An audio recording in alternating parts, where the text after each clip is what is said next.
किष्किंधा कांड 31वां। सुग्रीव पर लक्ष्मण का रोष। श्री राम का उन्हें समझाना। लक्ष्मण का किष्किंधा के द्वार पर जाकर अंगद को सुग्रीव के पास भेजना। वानरों का भय तथा लक्ष्य और प्रभाव का सुग्रीव को कर्तव्य का उपदेश देना। श्री राम के छोटे भाई नरेंद्र कुमार लक्ष्मण ने उस समय सीता की कामना से युक्त दुखी, उदार हृदय, शोकग्रस्त तथा बड़े हुए रोष वाले ज्येष्ठ भ्राता महाराज पुत्र श्री राम जी से इस प्रकार कहा। आर्य, सुग्रीव वानर है। वह श्रेष्ठ पुरुषों के लिए उचित सदाचार पर स्थिर नहीं रह सकता। सुग्रीव इस बात को भी नहीं मानता है कि अग्नि को साक्षी देकर श्री रघुनाथ जी के साथ मित्रता स्थापन रूप जो सत्कर्म किया गया है, उसी के फल से मुझे निष्कंटक राज्य भोग प्राप्त हुए हैं। अतः वो वानरों की राज्य लक्ष्मी का पालन एवं उपभोग नहीं कर सकेगा, क्योंकि उसकी बुद्धि मित्र धर्म के पालन के लिए अधिक आगे नहीं बढ़ रही। सुग्रीव की बुद्धि मारी गई है, इसलिए वह विषय भोगों में आसक्त हो गया है। आपकी कृपा से जो उसे राज्य आदि का लाभ हुआ है, उस उपकार का बदला चुकाने की उसकी नियत नहीं है। अतः अब वह भी मारा जाकर अपने बड़े भाई वीरवर वाली का दर्शन करे। ऐसे गुणहीन पुरुष को राज्य नहीं देना चाहिए। मेरे क्रोध का वेग बढ़ा हुआ है, मैं इसे रोक नहीं सकता। असत्यवादी सुग्रीव को आज ही मारे डालता हूँ। अब वाली कुमार अंगद ही राजा होकर प्रधान वानर वीरों के साथ राजकुमारी सीता की खोज करे। यो कहकर लक्ष्मण धनुष बाण हाथ में ले बड़े वेग से चल पड़े। उन्होंने अपने जाने का प्रयोजन स्पष्ट शब्दों में निवेदन कर दिया था। युद्ध के लिए उनका प्रचंड कोप बढ़ा हुआ था, तथा वे क्या करने जा रहे हैं इस पर उन्होंने अच्छी तरह विचार नहीं किया था। उस समय विपक्षी वीरों का संहार करने वाले श्री रामचंद्र जी ने उन्हें शांत करने के लिए यह अनुनय युक्त बात कही। सुमित्रानंदन, तुम जैसे श्रेष्ठ पुरुष को संसार में ऐसा मित्रवध रूप निषिद्ध आचरण नहीं करना चाहिए, जो उत्तम विवेक के द्वारा अपने क्रोध को मार देता है। यह वीर समस्त पुरुषों में श्रेष्ठ है। वह वीर समस्त पुरुषों में श्रेष्ठ है। लक्ष्मण, तुम सदाचारी हो। तुम्हें इस प्रकार सुग्रीव के मारने का निश्चय नहीं करना चाहिए। उसके प्रति जो तुम्हारा प्रेम था, उन्हीं का अनुसरण करो और उसके साथ पहले जो मित्रता की गई है, उसे निभाओ। तुम्हें सांत्वनापूर्ण वाणी द्वारा कटु वचनों का परित्याग करते हुए सुग्रीव से इतना ही कहना चाहिए कि तुमने सीता की खोज के लिए जो समय नियत किया था वह बीत गया, फिर भी चुप क्यों बैठे हो? अपने बड़े भाई के इस प्रकार यथोचित रूप से समझाने पर शत्रु वीरों का संहार करने वाले पुरुष प्रवर वीर लक्ष्मण ने किष्किंधापुरी में प्रवेश करने का विचार किया। भाई के प्रिय और हित में तत्पर रहने वाले शुभ बुद्धि से युक्त बुद्धिमान लक्ष्मण रोष में भरे हुए ही वानरराज सुग्रीव के भवन की ओर चले। उस समय वे इंद्रधनुष के समान तेजस्वी, काल और अंतक के समान भयंकर तथा पर्वत शिखर के समान विशाल धनुष को हाथ में लेकर श्रृंग सहित मंदराचल के समान जान पड़ते। श्री राम के अनुज लक्ष्मण अपने बड़े भाई की आज्ञा का यथोक्त रूप से पालन करने वाले तथा बृहस्पति के समान बुद्धिमान थे। वे सुग्रीव से जो बात कहते, सुग्रीव उसका जो कुछ उत्तर देते और उस उत्तर का भी ये जो कुछ उत्तर देते, उन सबको अच्छी तरह समझ बूझ कर वहां से प्रस्थित हुए। सीता की खोज विषय जो श्री राम की कामना थी और सुग्रीव की असावधानी के कारण उसमें बाधा पड़ने से जो उन्हें क्रोध हुआ था, उन दोनों के कारण लक्ष्मण की भी क्रोधाग्नि भड़क उठी थी। उस क्रोधाग्नि से घिरे हुए लक्ष्मण सुग्रीव के प्रति प्रसन्न नहीं थे। वे उसी अवस्था में वायु के समान वेग से चले। उनका वेग ऐसा बढ़ा हुआ था कि वे मार्ग में मिलने वाले साल, ताल और अश्वकर्ण नामक वृक्षों को उसी वेग से बलपूर्वक गिराते तथा पर्वत शिखरों एवं अन्य वृक्षों को उठा उठाकर दूर फेंकते जाते थे। शीघ्रगामी हाथी के समान अपने पैरों की ठोकर से शिलाओं को चूर चूर करते और लंबी लंबी डगे भरते हुए वे कार्यवश बड़ी तेजी के साथ चले। इक्ष्वाकु कुल के सिंह लक्ष्मण ने निकट जाकर वानरराज सुग्रीव की विशालपुरी किष्किंधा देखी, जो पहाड़ों के बीच में बसी हुई थी।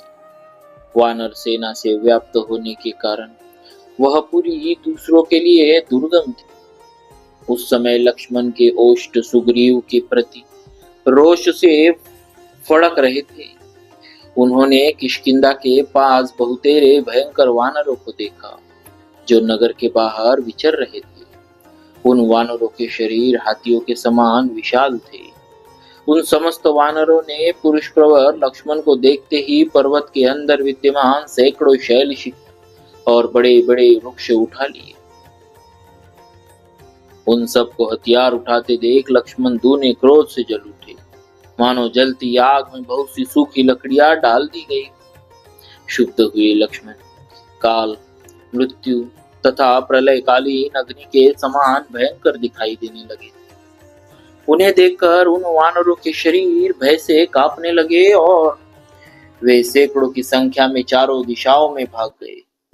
तदनंतर कई श्रेष्ठ वानरों ने सुग्रीव के महल में जाकर लक्ष्मण के आगमन और क्रोध का समाचार निवेदन किया। उस समय काम के अधीन हुए वानरराज सुग्रीव भोगासक्त हो तारा के साथ, इसीलिए उन्होंने उन श्रेष्ठ वानरों की बातें नहीं सुनी। तब सचिव की आज्ञा से पर्वत, हाथी और मेघ के समान विशालकाय वानर, जो रोंगटे खड़े कर देने वाले थे, नगर से बाहर निकले। वे सब के सब वीर थे, नख और दांत ही उनके आयुध थे। वे बड़े विकराल दिखाई देते थे। उन सब की दाढ़ें व्याघ्रों की दाढ़ों के समान थी और सब के नेत्र खुले थे, अथवा उन सब का वहां स्पष्ट दर्शन होता था, कोई छिपे नहीं थे। किन्हीं में 10 हाथियों के बराबर बल था तो कोई 100 हाथियों के बराबर बलशाली थे, तथा किन्हीं का तेज, बल और पराक्रम 1000 हाथियों के तुल्य था। हाथ में वृक्ष लिए उन महाबली वानरों से व्याप्त हुई किष्किंधापुरी अत्यंत दुर्जय दिखाई देती थी। लक्ष्मण ने कुपित होकर उस पुरी की ओर देखा। तदनंतर वे सभी महाबली वानर पुरी की चार दीवारी और खाई के भीतर से निकलकर प्रकट रूप से सामने आकर खड़े हो गए। आत्म संयमी वीर लक्ष्मण सुग्रीव के प्रमाद तथा अपने बड़े भाई के महत्वपूर्ण कार्य पर दृष्टिपात करके पुनः वानरराज के प्रति क्रोध के वशीभूत हो गए। वे अधिक गरम और लंबी सांस खींचने लगे। उनके नेत्र क्रोध से लाल हो गए। उस समय पुरुष सिंह लक्ष्मण धर्मयुक्त धूमयुक्त अग्नि के समान प्रतीत हो रहे थे। इतना ही नहीं, वे 5 मुख वाले सर्प के समान दिखाई देने लगे। बाण का फल ही उस सर्प की लपलपाती हुई जिह्वा जान पड़ता था। धनुष ही उसका विशाल शरीर था, तथा जो सर्प रूपी लक्ष्मण अपने तेजों में विष से व्याप्त हो रहे थे, उस अवसर पर कुमार अंगद प्रज्वलित प्रलयाग्नि तथा क्रोध में भरे हुए नागराज शेष की भांति दृष्टिगोचर होने वाले लक्ष्मण के पास डरते डरते गए। वे अत्यंत विषाद में पड़ गए थे। महायशस्वी लक्ष्मण ने क्रोध से लाल आंखें करके अंगद को आदेश दिया, बेटा, सुग्रीव को मेरे आने की सूचना दो। उनसे कहना, शत्रुदमन वीर, श्री रामचंद्र जी के छोटे भाई लक्ष्मण अपने भ्राता के दुख से दुखी होकर आपके पास आए हैं और नगर द्वार पर खड़े हैं। वानरराज, यदि आपकी इच्छा हो तो उनकी आज्ञा का अच्छी तरह पालन कीजिए। शत्रुदमन वत्स अंगद, बस इतना ही कहकर तुम शीघ्र मेरे पास लौट आओ। लक्ष्मण की बात सुनकर शोकाकुल अंगद ने पिता सुग्रीव के समीप आकर कहा, तात, ये सुमित्रानंदन लक्ष्मण यहाँ पधारे हैं। अब इसी बात को कुछ विस्तार के साथ कहते हैं। लक्ष्मण की कठोर वाणी से अंगद के मन में बड़ी घबराहट हुई। उनके मुख पर अत्यंत दीनता छा गई। उन वेगशाली कुमार ने वहां से निकलकर पहले वानरराज सुग्रीव के, फिर तारा तथा रूमा के चरणों में प्रणाम किया। उग्र तेज वाले अंगद ने पहले तो पिता के दोनों पैर पकड़े और फिर अपनी माता तारा के दोनों चरणों का स्पर्श किया। तदनंतर रूमा के दोनों पैर दबाए। इसके बाद पूर्वोक्त तो बात कही, किंतु सुग्रीव मदमत्त एवं काम से मोहित होकर पड़े थे। निद्रा ने उन्हें उनके ऊपर पूरा अधिकार जमा लिया था, इसीलिए वे जाग न सके। इतने में बाहर क्रोध में भरे हुए लक्ष्मण को देखकर भय से मोहित चित्त हुए वानर उन्हें प्रसन्न करने के लिए दीनता सूचक वाणी में किलकिलाने लगे। लक्ष्मण पर दृष्टि पड़ते ही उन वानरों ने सुग्रीव के निकटवर्ती स्थान में एक ही महान जल प्रवाह तथा वज्र की गड़गड़ाहट के समान जोर जोर से सिंहनाद किया, जिससे सुग्रीव जाग उठे। वानरों की उस भयंकर गर्जना से कपिराज सुग्रीव की नींद खुल गई। उस समय उनके नेत्र मधु से चंचल और लाल हो रहे थे। मन भी स्वस्थ नहीं था। उनके गले में सुंदर पुष्पमाला शोभा दे रही थी। अंगद की पूर्वोक्त बात सुनकर उन्हीं के साथ आए हुए दो मंत्री प्लक्ष और प्रभाव ने भी, जो वानर राज के समान पात्र और उदार दृष्टि वाले थे तथा राजा को अर्थ और धर्म के विषय में ऊंच नीच समझाने के लिए नियुक्त थे, लक्ष्मण के आगमन की सूचना दी। राजा के निकट खड़े हुए उन दोनों मंत्रियों ने देवराज इंद्र के समान बैठे हुए सुग्रीव को खूब सोच विचार कर निश्चित किए हुए सार्थक वचनों द्वारा प्रसन्न किया और इस प्रकार कहा, राजन, महाभाग श्री राम और लक्ष्मण दोनों भाई सत्य प्रतिज्ञ है। वे वास्तव में भगवत स्वरूप है। उन्होंने स्वेच्छा से मनुष्य शरीर धारण किया है। वे दोनों समस्त त्रिलोकी का राज्य चलाने के योग्य है। वे ही आपके राज्यदाता है। उनमें से एक वीर लक्ष्मण हाथ में धनुष लिए किष्किंधा के दरवाजे पर खड़े हैं, जिनके भय से कांपते हुए वानर जोर जोर से चीख रहे हैं। श्री राम का आदेश वाक्य ही जिनका सारथी और कर्तव्य का निश्चय ही जिनका रथ है, वे लक्ष्मण श्री राम की आज्ञा से यहाँ पधारे हैं। राजन, निष्पाप वानर राज, लक्ष्मण ने तारा देवी के इन प्रिय पुत्र अंगद को आपके निकट बड़ी उतावली के साथ भेजा है।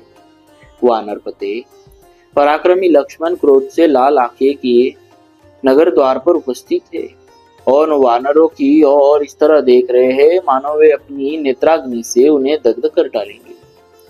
महाराज, आप शीघ्र चले तथा पुत्र और बंधु बांधवों के साथ उनके चरणों में मस्तक नवाए और इस प्रकार आज उनका रोष शांत करे। राजन, धर्मात्मा श्री राम जैसा कहते हैं, सावधानी के साथ उसका पालन कीजिए। आप अपनी दी हुई बात पर अटल रहिए और सत्य प्रतिज्ञ बनिए। इस प्रकार श्री वाल्मीकि निर्मित आर्ष रामायण आदि काव्य के किष्किंधा कांड में 31वां सर्ग पूरा हुआ। बोलिए श्री सीताराम आज की जय। भक्तवत्सल